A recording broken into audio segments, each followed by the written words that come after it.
Diffraction एक method है जिसमें कि आपको सॉलिड क्रिस्टल का शेप और ऑर्डरली अरेंजमेंट पता चलता है। तो क्या होता है कि एक्सरे डिफ्रैक्शन सबसे अच्छा रिजल्ट सॉलिड्स देते हैं, उससे अच्छा लिक्विड्स और गैसेस बहुत ही कम है कि रिजल्ट्स अच्छा दे पाए। क्यों? क्योंकि एक्सरे डिफ्रैक्शन जब सॉलिड करता है तो सॉलिड में एक परफेक्ट अरेंजमेंट है मॉलिक्यूल्स का पास पास पास पास, तो it gives rise to the sharp diffraction pattern which is an indication that there is an orderly arrangement of atoms in the crystallized lattice of solid. But gases, on the other hand, do not give rise to X-ray diffraction lines with X-ray rays. ये क्यों होता है? क्योंकि molecules are continuously in motion and there is disorderliness, जिसके कारण एक pattern आपको नहीं मिल पाता है। ठीक है, so this was X-ray diffraction by liquids. So liquids do not give X-ray diffraction, although lines are diffuse. That is, diffuse means lines are not sharp. This is a sharp line, peak point. But liquids में sharp line नहीं बनती है। इसका मतलब ये है कि liquids में gases से थोड़ा सा तो arrangement orderly है, but solid से कम orderly है। Yes, समझ आ रहा है? समझ आ रही है बात? एक्सरे डिफ्रैक्शन कौन देता है, कौन नहीं देता है, क्यों देता है? हाँ, yes ma'am. Yes. What about you Gaurav? समझ आ रही है बात? समझ आ रही है बात सुश्री, गौरव? मेरी बात फिर से एक बार फिर से। What does X ray diffraction? X ray diffraction, diffraction के लिए एक इंस्ट्रूमेंट आता है। उसमें क्या होता है, एक्सरे आप देते हो, एक्सरे देते हो तो आपने कोई, मान लो एक कोई कंपाउंड रखा है, उसका आपको अरेंजमेंट देखना, ठीक है। So if you have put a solid, you will get a sharp bend, sharp bend आपको मिलेगा ग्राफ्स में। ये प्रूव करेगा कि सॉलिड क्रिस्टल लैटिस का एक ऑर्डरली अरेंजमेंट है, इसलिए आपको ग्राफ मिल रहा है। ठीक है, गैसेस में पीक्स आपको नहीं मिलेंगी, इसीलिए क्योंकि गैसेस में बहुत ज्यादा रैंडम मोशन होता है, तो पीक्स आपको नहीं मिल पाती है, क्योंकि मॉलिक्यूल्स होने चाहिए ना पीक्स देने के लिए। But in liquid as compare to the solid and the gases, liquids diffraction pattern देते हैं एक्सरे के साथ, बट बहुत ज्यादा शार्प पीक उनकी नहीं होती है, क्योंकि सॉलिड के जैसा परफेक्ट अरेंजमेंट नहीं है, बट गैसेस के जैसा डिसऑर्डरली अरेंजमेंट भी नहीं है। They are the intermediate stages between the solid and the gases. अभी समझ आ रहा है? अभी समझ आ रहा है गौरव, सुश्री?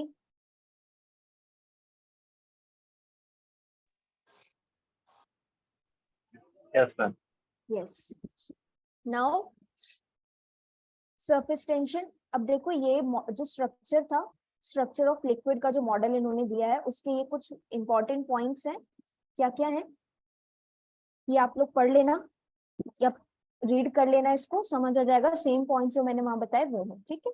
अब यहाँ पे आपको देखना है तीन चीजें, surface tension, capillary action and the viscosity. So surface tension और उसकी एक इंस्ट्रूमेंटेशन मेथड जिससे आप सरफेस टेंशन वो करते हो, डिटरमाइन करते हो, विस्कोसिटी, ये दोनों चीजें आपको पढ़नी है। सो सरफेस टेंशन, सरफेस टेंशन क्या होता है? सरफेस टेंशन होता है tendency of a liquid, tendency of a liquid to behave as a stretched membrane, tendency of liquid to behave as a stretched membrane। अब क्या होता है, फॉर एग्जाम्पल ये एक बीकर है, इसमें आपने पानी भर के रखा हुआ है या कोई भी लिक्विड है, ठीक है। इसमें all around there is molecules, ठीक है, इसमें हर जगह मॉलिक्यूल्स है, नीचे भी है ऊपर भी है, ठीक है। तो जो ऊपर मॉलिक्यूल होता है ना, यहाँ पर, इसमें क्या होता है कि फोर्सेस जो होती हैं वो इसके नीचे वाले मॉलिक्यूल्स इस पे एक्सर्ट करते हैं। बट जो मॉलिक्यूल बीच में होता है उस पे चारों साइड से फोर्स लग रही है ना, कोई इसको ऊपर खींच रहा है, कोई नीचे खींच रहा है। बट जो सरफेस पे मॉलिक्यूल होता है लिक्विड का, उस पे there is a downward force acting on it, ठीक है। क्या होता है, but a molecule at the surface of liquid is attracted only by the molecules below it, है ना, जिसके कारण it experiences a net downward force. अब इस मॉलिक्यूल्स में कोई नीचे खींच रहा है तो इसमें नीचे फोर्स लग रही है ना, net downward force is there acting on it. तो क्या होता है, देयरफॉर द मॉलिक्यूल्स जो कि सरफेस पे हैं लिक्विड के आर ड्रॉन इनवर्ड्स, इनवर्ड्स मतलब नीचे को खींचते आते हैं, and trying to minimize the surface area, जिसके कारण सरफेस एरिया क्या होता है, कम होने लगता है, and the liquid behaves as a stretched rubber membrane, means straight. आपको पानी, जब आप पानी देखते हो तो क्या पानी की लेयर्स दिखती हैं, ऊपर की लेयर बस दिखती है ना ऐसे सीधी, चाहे सी में हो, चाहे पॉन्ड में हो, चाहे कहाँ पर हो, पूल में हो, है ना।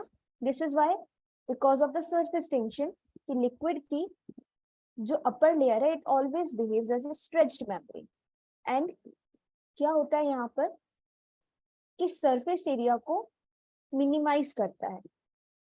The resistance of a liquid to increase its surface area increase करेगा तो मेम्ब्रेन जैसा बिहेव नहीं करेगा। So this resistance, you can give two definition, the tendency of a liquid to behave as a stretched membrane, or other definition, the resistance of a liquid to increase its surface area is called as surface tension. So the unit is what? Unit of surface tension is Newton per meter, and we say that ki the presence of a surface in a liquid give rise to the phenomena of surface tension. Surface tension वो इसलिए रहा है क्योंकि liquid की ऊपर वाली surface है, liquid का सरफेस है, एंड सरफेस के कारण जो सरफेस पर मॉलिक्यूल्स है उनमें डाउनवर्ड फोर्स लग रही है, जिसके कारण they are the upper layer of liquid is behaving as a stretched membrane, है ना। नाउ व्हाई, अगर एक्सटर्नल फोर्सेस नहीं होंगी